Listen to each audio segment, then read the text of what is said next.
The morning sun had barely risen over the cul-de-sac when the first knock echoed through the door sharp, commanding and wrong.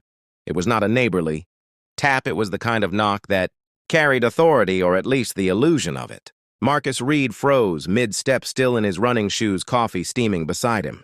Outside, three men in cheap tactical vests stood shoulder to shoulder, hands resting casually on holstered pistols, the letters HOA security stitched in uneven patches across their chests.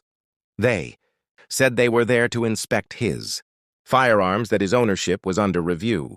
But Marcus knew his rights, his permits, and every inch of his property. What they did not know, what none of them could have guessed, was that this quiet homeowner had once served as a decorated combat systems engineer for the United States military, and when he sensed that familiar vibration of danger in the air, the old instincts he had buried deep began to stir from behind the blinds. His eyes scanned every movement, every twitch, every telltale mistake. Something about their stance screamed imposters. And in that moment, Marcus decided if they wanted to play soldier on his doorstep, they were about to learn what real protocol looked like. Marcus stood still for a long moment before moving from the window. The quiet of the house felt heavier now, as if the air itself was warning him to stay alert. He had spent years building this life of calm order and privacy, but deep down he knew peace was something a man had to defend. He walked through the hallway where framed photos told the story of his past. Service medals, uniforms, and faces of soldiers who had once trusted him with their lives. Those memories were not trophies. They were lessons, reminders of times when hesitation meant loss. And today that same instinct whispered in his ear again, "Be ready." Outside, the three men were still there, their voices low, their stance uneven. Marcus knew how real officers carried themselves, and this was not it. Their posture lacked discipline, their eyes darted too much, their hands lingered near there. Holsters not with confidence but fear. They were trying to look powerful, yet they were uncertain shadows, playing a dangerous game. Marcus turned toward his study where his security screens glowed softly in the dim light. Every corner of his property was visible, every motion tracked. He saw how one of them tried the gate. Latch, another checked the mailbox, pretending to look casual. It was not an inspection, it was provocation. He opened a drawer and pulled out a small folder labeled Neighborhood Watch. Inside were notes, times, dates, and names. He had seen this pattern before, strange. Vehicles parked too long near driveways, letters, warning about regulations that did not exist, and now armed strangers pretending to hold authority. Something coordinated was happening, and he was beginning to understand that he was not just being watched, he was being tested. Marcus closed the folder slowly and placed it back in the drawer. The pattern was clear, and he knew the time for quiet observation had ended. He turned toward the control panel beside his desk, a network he had built, himself connecting motion sensors, cameras, and coded alerts across his property. The system was silent but awake, waiting for his command. He tapped a single button marked Lock Phase 1. Instantly, the house sealed itself with mechanical precision. Steel bolts slid into place, the garage door locked, and the perimeter sensors activated. Outside, the men flinched at the sound. Though faint, it carried a weight of finality. They glanced at each other, uncertain, their authority shrinking with every second of silence. Marcus watched them. Through the monitor, one of the imposters reached for a phone, another took a step toward the window. Marcus recognized the movement not of law enforcement but of amateurs, realizing they had misjudged their target. He knew that fear well. He had seen it on battlefields right before panic took over. He moved to the kitchen and opened a small compartment under the counter, revealing a military-grade transmitter disconnected from any public network. He tuned it to a private frequency, one only a few of his old contacts would remember. Static filled the air for a moment before a faint signal responded. The code was simple, an old habit between veterans. Watchdog standing by, outside the men began shouting orders, but their voices cracked with uncertainty. They tried to sound official, yet the neighborhood had started watching. Curtains shifted, doors opened, people recorded. The illusion of power was breaking under the daylight. Marcus remained calm. He switched the feed to thermal view and saw what they were hiding behind the truck parked. Near the curb, another figure, crouched holding a camera aimed at his home. This was no random act. It was a setup designed to capture a reaction, a headline, waiting to form. He breathed slowly, steadying the rhythm of his pulse. They wanted anger, but he would give them discipline. They wanted chaos, but he would show them control. For Marcus, this was no longer about his rights. It was about exposing the pattern of intimidation spreading through quiet neighborhoods like a silent infection. He reached for his logbook and began to write every detailed time, location, posture, equipment, words spoken. If they were going to play law enforcement, he would hold them accountable.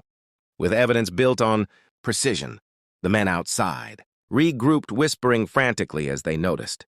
The quiet man inside was not breaking the way they expected. One gestured toward the camera, shaking his head, the plan clearly falling apart. Marcus did not smile, but a quiet sense of justice began to settle in his chest. He knew this was only the beginning, and that the next step would define who truly held control. The air around the house grew still, as if time itself was holding its breath. Marcus stood by the monitor, studying every angle, every signal from the sensors. The imposters had gathered near the curb, speaking, fast and moving without coordination. Their false authority was collapsing, and the mask they wore was beginning to slip. Then one of them reached for his weapon, pointing toward the window, shouting words that carried more fear than control. That single act crossed the line. Marcus activated Phase 2 of his protocol. The motion detectors flared alive, and the external lights flooded the entire yard with white brightness. A siren roared across the street, not to threaten, but to alert the real authorities already signaled by his private line. Inside, Marcus moved with a calm that came only from experience. Every action followed a sequence planned and rehearsed. He secured his sidearm, placed it on the table, and stood visible in the doorway, his hands open steady. He wanted the world to see the difference between panic and discipline. The imposters stumbled backward, blinded by the floodlights, as the sound of real police vehicles echoed from the distance. Their fake badges glinted under the light, revealing their cheap material and false emblems.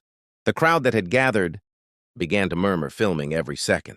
As the truth unfolded, Marcus felt no triumph, only a steady pulse of focus. He watched as the real officers stepped out, their gear marked with genuine insignia, their movements precise and professional. They ordered the imposters to the ground, and within minutes the illusion shattered completely. The man who had tried to threaten Marcus, with a fake badge now, sat on the pavement, his hands trembling, his eyes wide as if he had seen something greater than fear. Marcus approached slowly and spoke, in a tone that carried the weight of authority earned through years of service. This is how real discipline works. No rage, no chaos, only control.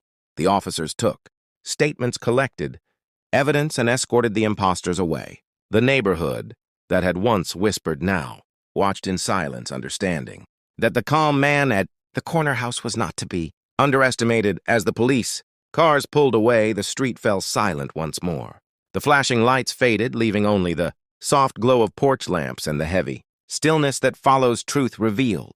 Marcus stood on his porch, watching the empty road, his heart steady, his mind clear. What began as intrusion had become revelation, not only for him, but for everyone who witnessed it. Neighbors who had once looked away now stepped forward with quiet respect. Some apologized, others simply nodded, unable to find the right words. For the first time, the quiet street seemed awake, aware of what had almost been allowed to grow unchecked. Fear had walked among them, wearing the mask of authority, and it had taken one man to unmask it.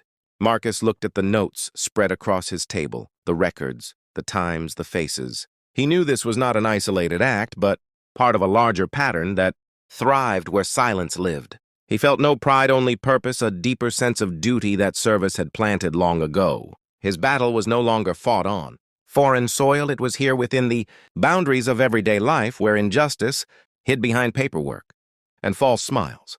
He stepped outside, once more feeling the cool night air against his face. The wind moved gently through the trees, as if whispering something only he could understand.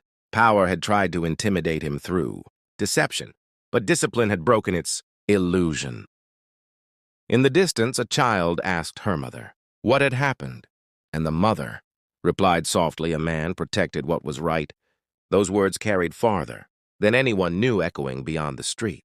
Beyond the moment itself, Marcus turned toward the camera still, mounted on his porch, and spoke in a low, steady voice, meant for anyone who might watch later. Courage is not loud and justice is not granted. It is claimed by those who stand firm when false power knocks. Then he closed the door behind him, leaving the night quiet once, again yet forever changed.